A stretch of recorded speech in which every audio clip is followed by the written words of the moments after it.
మకరం వారికి అంటే మీకు ఈ మౌఢ్యమి అనేటువంటిది ఆగస్ట్ 13వ తేదీ వరకు ఉంటుంది. అది జూలై 15వ తేదీ ప్రారంభం ఆగస్టు 13 సప్తమ స్థానంలో మౌఢ్యమి ఏర్పడుతుంది. ఈ సప్తమ స్థానంలో ఏర్పడేటువంటి మౌఢ్యమి ధనస్థానంలో రాహు, 3వ స్థానంలో శని, అదేవిధంగా మనకి ఈ చతుర్థ భావంలో అంటే 4వ భావంలో 4వ భావాధిపతి 5లో వెళ్ళడం, మరియు ఈ రవి జూలై 16 నుంచి మిథునంలో ఉంటూ జూలై 17వ తేదీ కల్లా కర్కాటకంలోకి వెళ్తున్నాడు. అంటే వెళ్ళే ముందే మౌఢ్యంలోకి వెళ్ళిపోతున్నాడు డిగ్రీస్ వైజ్ గా చూసుకుంటే.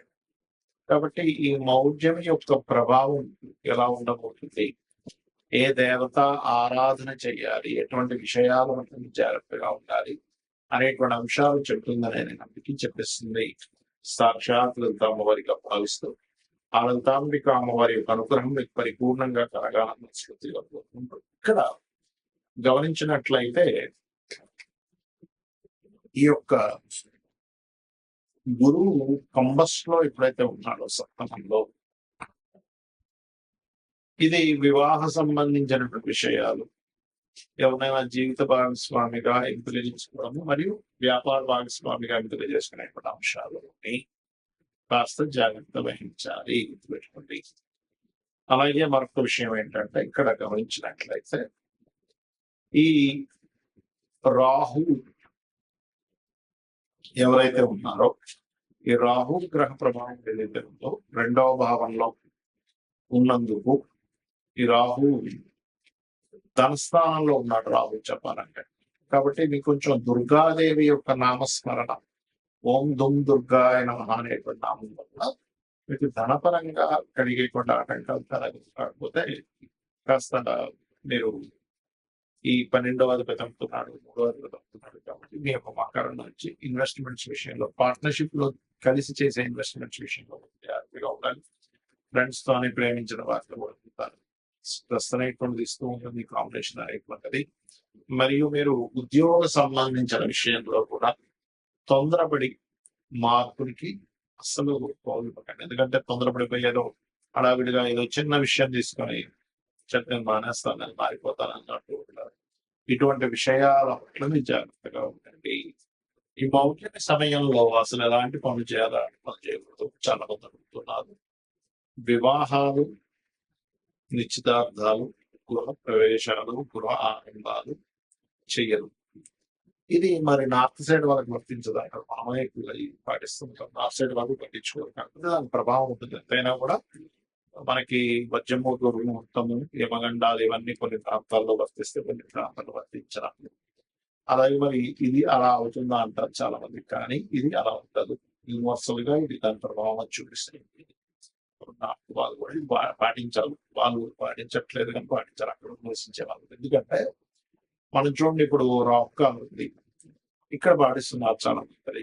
మీరు కనుక తమిళనాడులో గనక నివాసం ఉన్నట్లయితే ఖచ్చితంగా రాహుకాలను పాటించాలి. ఇక్కడ ఉన్నప్పుడు వజ్రము, దుర్ముహూర్తము, అదేవిధంగా యమగండం పాటించాలి. కానీ ఈ మౌఢ్యానికి సంబంధించిన ప్రపంచం మొత్తం పాటించాలి.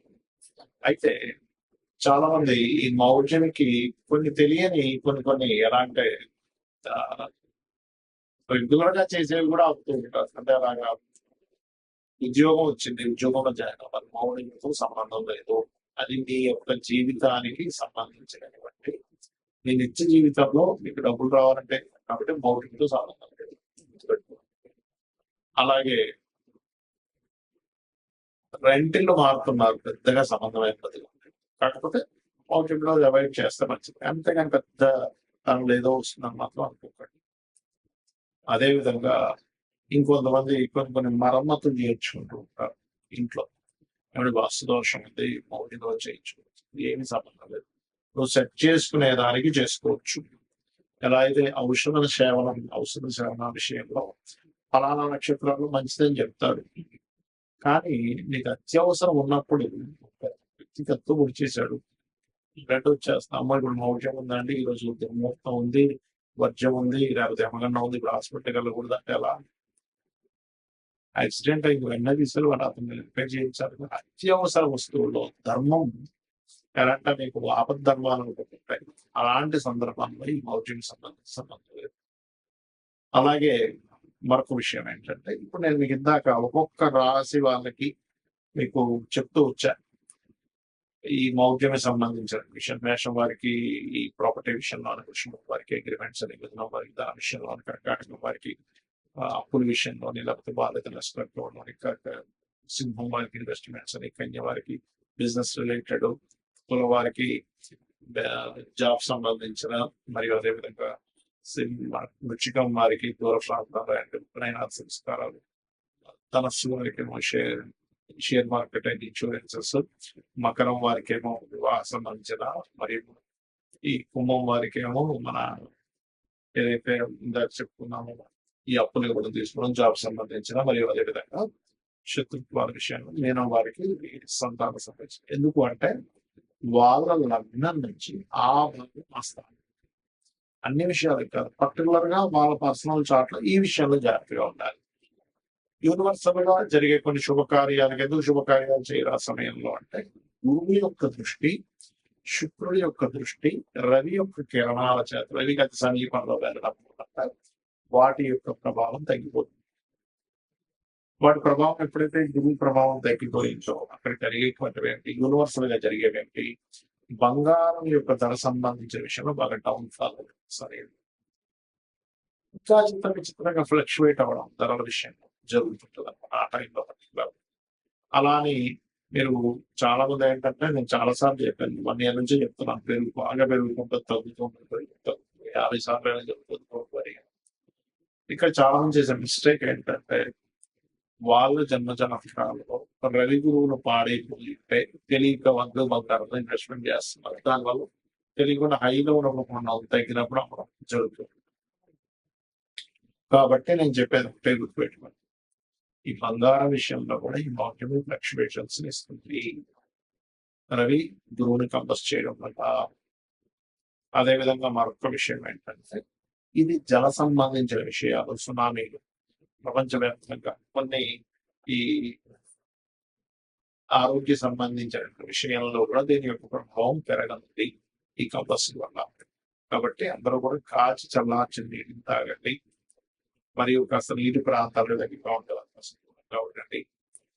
అదేవిధంగా ఇది ఒక రకంగా చెప్పాలంటే ఒక జీవాత్మ సంయోగం వంటి ఉంటుంది. ఎవరికైనా నేర్చుకున్నప్పుడు వాళ్ళకి ఇంట్యూషన్స్ కూడా బ్రహ్మాండంగా పనిచేస్తాయి చెప్పాలంటే. ఒక డిగ్నిఫైడ్ నేచర్ లో కూడా వెళ్తారు. కాకపోతే ఏంటంటే, మనకి యోగము అంటారు జ్యోతిష్ శాస్త్రంలో. మన జన్మజాతకంలో కానీ గోచారంలో కానీ 2 గ్రహాల కలయిక, లేదా ఒక గ్రహం ఒక రాశిలో ఉన్నప్పుడు యోగము, ఒక గ్రహం ఒక నక్షత్రంలో ఉన్నప్పుడు యోగము, గ్రహంతో కలిసి ఉన్నప్పుడు ఇంకొక యోగం, 2-3 గ్రహాలు కలిస్తే మరొక యోగం. ఇలా యోగము ఏర్పడి గోచారంలో ఇచ్చే రిజల్ట్స్ చాలా బలంగా ఉంటాయి, గుర్తుపెట్టుకోండి. యోగం ఏర్పడకుండా ఇచ్చేటువంటి రిజల్ట్స్ లేదు, 2 గ్రహాలు కలిసినప్పుడు వేరు. కాబట్టి మీరు ఏం చేస్తారంటే, మీకు జన్మజాతకం తెలియదు, అసలు ఏం చేయాలో అర్థం కావట్లేదు, మీ డేట్ ఆఫ్ బర్త్ లేదు, అలాంటప్పుడు కూడా ఏం టెన్షన్ పడకుండా సూర్యనారాయణమూర్తి యొక్క ఆరాధన, లలితా సహస్రనామాలు, వీలైతే లలితా సహస్రనామాలు సూర్య భగవాన్ని చూస్తూ ఓం భానుమండల మధ్యస్థ భైరవీ భగవానే నమః చేయడానికి